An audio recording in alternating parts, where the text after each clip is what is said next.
What are some of your strengths and weaknesses? Please do not start listing off every quality you have. This is actually a trick question. When I worked as a hiring manager at a major corporation, applicants that went down that route were generally crossed off my list and all my fellow hiring manager lists as well. The recruiter is not looking for strengths and weaknesses in a vacuum. They want specific examples that are tied to the role that you're applying for. For strengths, focus on one quality that is most important for the role. For weaknesses, I'll give you a specific template because this one is kind of tricky. But before I get into the specifics, if you like this kind of content, we have an entire series on acing interview questions like these, including the dreaded tell me about yourself. If there's a question you want me to cover, be sure to leave it down in the comments. I promise you I'll get to it. And stick around till the end of this video because I'll give out a top secret trick that will make sure that you stand out on your interview. Let's get the most troublesome part of this question out of the way, which is talking about your weaknesses. You want to avoid the typical non-answer where you mention a weakness that isn't a real weakness, like I work too hard sometimes. Instead, talk about a real flaw that you deal with, but do so following this template. Describe a real weakness, really acknowledge what the actual flaw is. Talk about your process in challenging it, and then turn it into a positive. If for some reason you are literally perfect and can't think of a single flaw for the first part of the answer, you can try giving a specific example where you had some trouble with something. The key is to include a specific example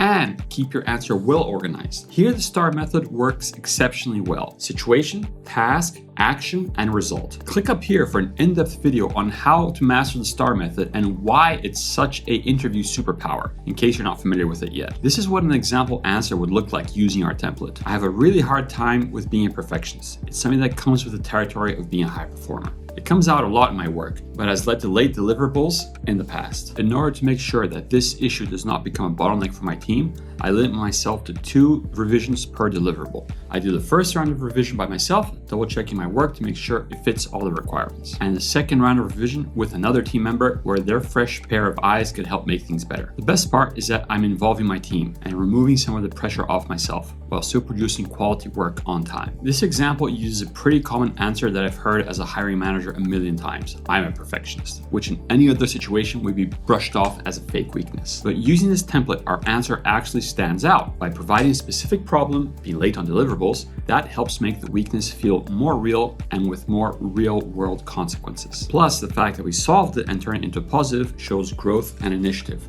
We're able to transform a typical answer into something memorable and relatable. What recruiters are really looking for when they ask about your weaknesses is 3 things. Are you self-aware? Are you constantly improving? And are you coachable? That last one is really the most important. They want to see that you're someone who is quick to realize your mistakes and work towards fixing them. Demonstrating your adaptability and humility will help you make a much stronger candidate than your peers. You should take this opportunity to make yourself feel more approachable. Oftentimes during interviews, we focus too much on why we are perfect. This question challenges that and gives you a chance to admit a real flaw. Use this to your advantage and frame the weakness in a way that showcases your growth and maturity. Do not be lazy when preparing for this question because it's so cliche that most people have a weak answer. Stick to the template we spoke about and avoid falling for this obvious trap. Another thing to keep in mind is that when you talk about your weaknesses, you should always project a lot of confidence. Your answer needs to be firm with a lot of conviction. Otherwise, a recruiter won't believe that you've managed to overcome the weakness at all. And the best way to boost your confidence is with practice. I suggest you check out tryvoomer.com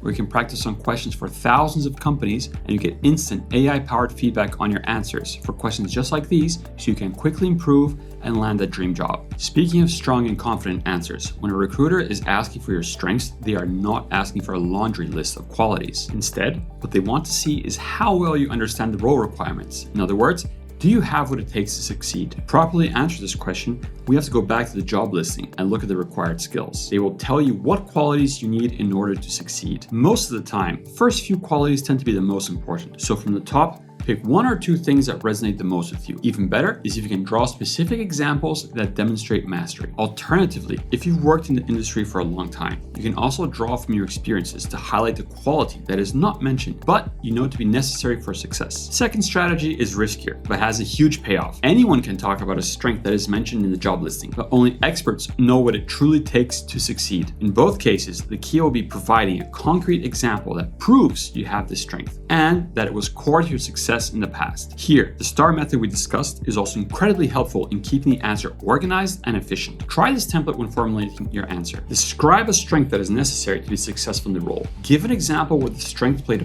part in a recent accomplishment. Remember, this is not an opportunity to brag, but to show that you understand the requirements and have what it takes to be successful. So stick to just one or two strengths and be humble about it. Let your examples speak for themselves. For example, you can say something like, I am most proud of my results-driven mindset. I let numbers speak for themselves and like to focus on activities that will really move the needle. For example, in the last quarter, our team had a goal of doubling our sales calls. I understood that the point of increasing the number of calls was to close more deals. So instead of being satisfied with just making more calls, I focused on the number of deals I closed. This resulted in me tripling the number of calls I took, increasing the number of deals I closed by 40%. This answer works because it proves that I was able to read between the lines and understand what really matters for the job. In this case, it was closing deals. I also didn't say it out loud, but my answer hinted that I was a hard worker and always aimed to go above and beyond. Instead of being satisfied by goals set by the company, I pushed beyond and set goals for myself. This is the power of the perfect example. Just don't tell them why your strength matters. Show them, prove it in a real story with real numbers to back it up. One last tip that is kind of related to your strengths and is guaranteed to impress a recruiter is to be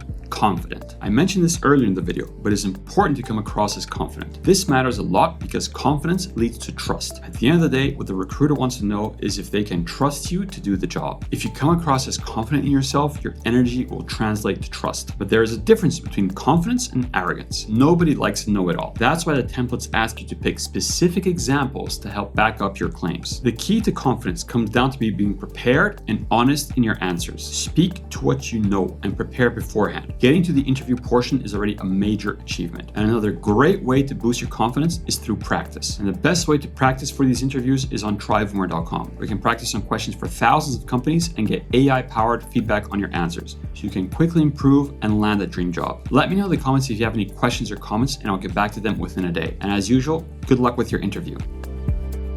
Check out the rest of our channel for more interview tips, including things such as improving your camera and audio setup.